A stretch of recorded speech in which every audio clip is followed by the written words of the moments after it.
Alright, what's going on, guys? Trev back again, here to bring you another video. This one's going to be doing another Q&A video, answer segment type of video, and we're going to be starting with the titles for the final 3 episodes of The Walking Dead Season 6.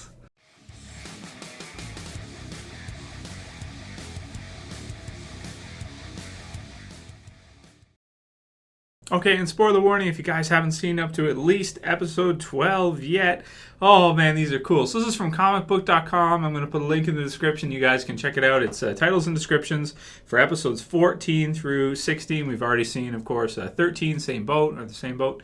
Now we're getting these ones, and I'm just like so excited. Okay, so spoiler warning. So episode 14 is called Cross. Okay, now, the description is Heath and Tara are still out on their supply run. Instead of finding goods for Alexandria, they find trouble. So, we've heard Tara talk about how she's going to go on a 2-week run, but it sounds like to me they're probably not going to get there. You know, I would think this would probably be somewhere near Alexandria or within the vicinity where you have the others not too far away. And, wow, sounds like they're going to run into some of the saviors, maybe another group, maybe Dwight, maybe somebody else. I guess we'll have to wait and see for episode 14. The rest of the season should be huge. You know, it should be really big. And this is definitely the best season they've ever done, I'd have to say at this point. Episode 15 is called The Calm Before. So the calm before the storm. Rick's group confront a horrible situation they may not be able to overcome. So episode 15. Oh man, the calm before. So that's going to be the setup episode. And the big one. The Walking Dead Season 6, Episode 16 is, according to this, I don't know for sure if these are true, but it is going to be called Something to Fear.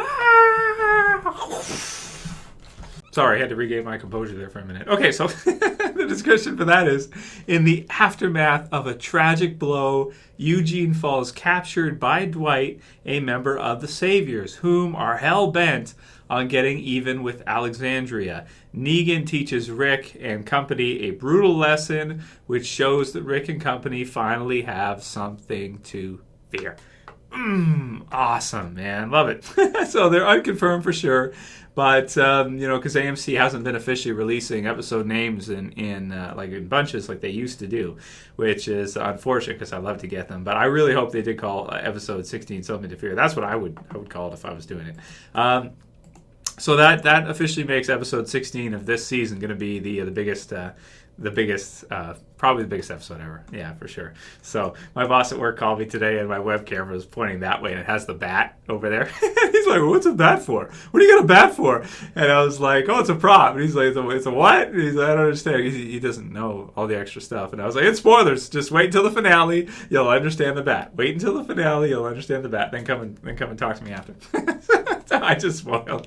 Well, I don't know why I spoiled it, but you know, he's gonna put 2 and 2 together once the finale comes up. At least he should do.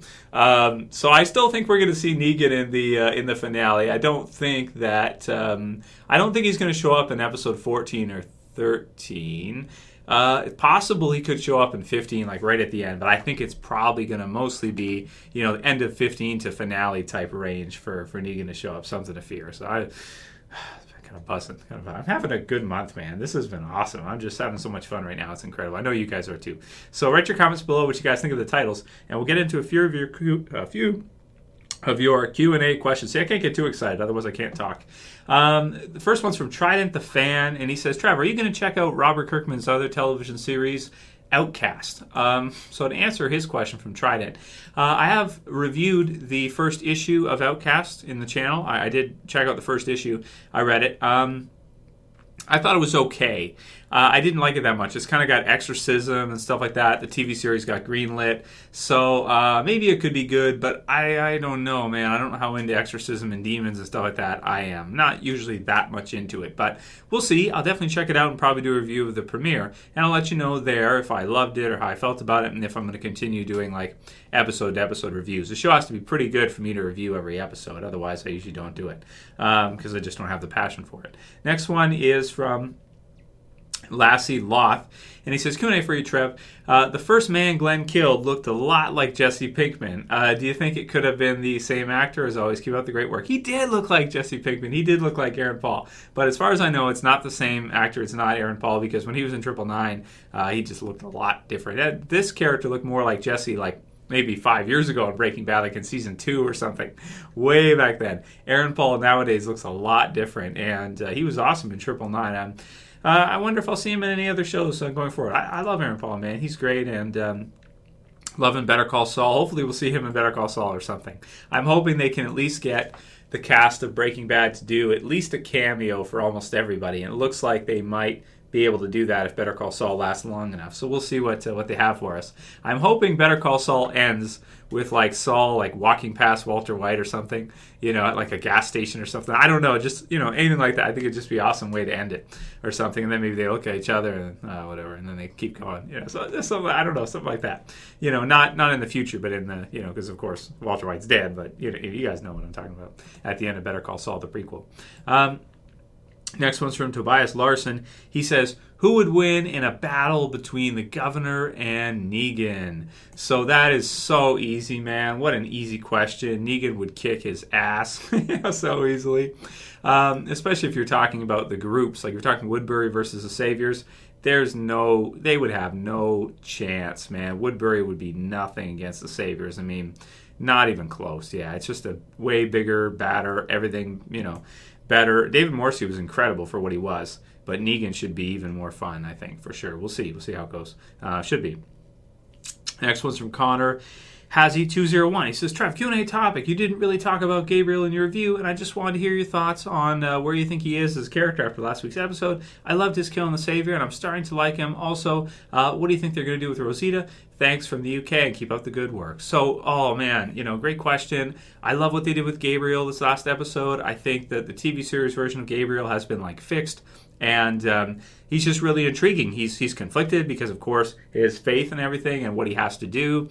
And that was a sick kill, man. He even says a prayer as he does it on men. And, oh, man, that was sick. So Gabriel's been pretty awesome, man. The comic book series one's following suit, but Kirkman let it go for a while. He didn't touch up with Gabriel for until now, which is forever, 5 years or something.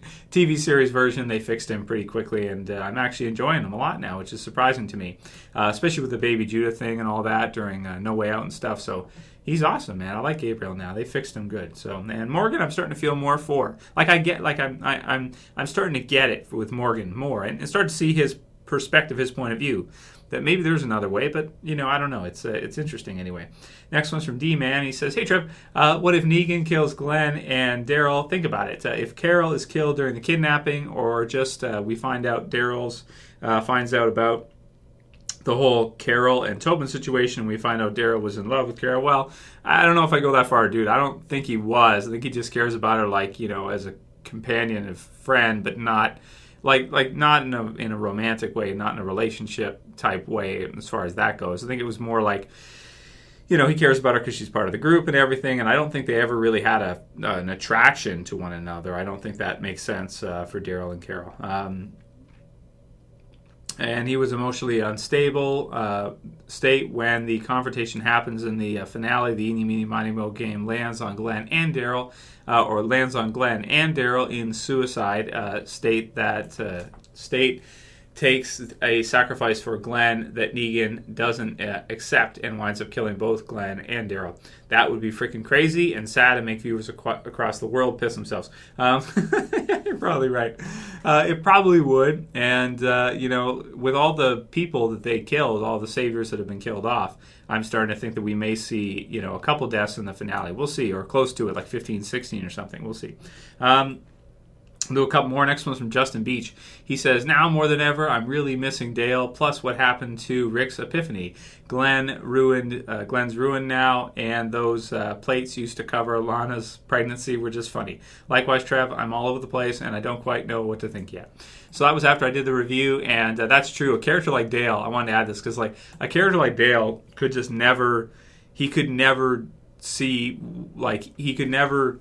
I think Shane was right, and the conversation that Dale has with Shane, he just couldn't do what he would need to do in order to survive in that kind of world. It just wouldn't make sense unless he was just somebody at Alexandria as part of like, just like inside and not really going anywhere or doing anything. As far as a fighter and part of the survivors, I just don't see it at all. Yeah, and Rick's epiphany, with regards to him, well, I think he is happier now too, but he knows that they have to fight in order to live, and they don't really have much of a choice. So, it seems like if you think it through, yeah, they probably have to kill them. They might not like it, but I guess they kind of have to do that. It's dog-eat-dog type of zombie world, I suppose. Next one's from Blaze_Poner, and he says, hey, Trev, my dad said he thinks Negan is one of those girls near the end. When I heard that, I died laughing. So I wanted to add that in there because I thought it was funny. Negan's one of the girls. Yeah, the Alicia Witt with the orangish red hair. Yeah, that's Negan. That's something to fear for sure. Awesome. I'll end it there. That's it for this video today, guys. Let me know what you think of the titles, and keep sending me your questions for the rest of the week. Of course, can't wait for this weekend's episode again. We got 4 left. But it looks like they're going to be a great 4, so really excited. Write your comments below, guys. As usual, if you like the video, thumb it up. I appreciate it. You can favorite and share if you can still favorite. I don't even know if you can favorite, and I got to check that, and I keep saying it. And you can subscribe at the bottom left. That's it for today's. See you guys again, probably tomorrow or the next day. It's Trev. I'm saying peace. See you guys.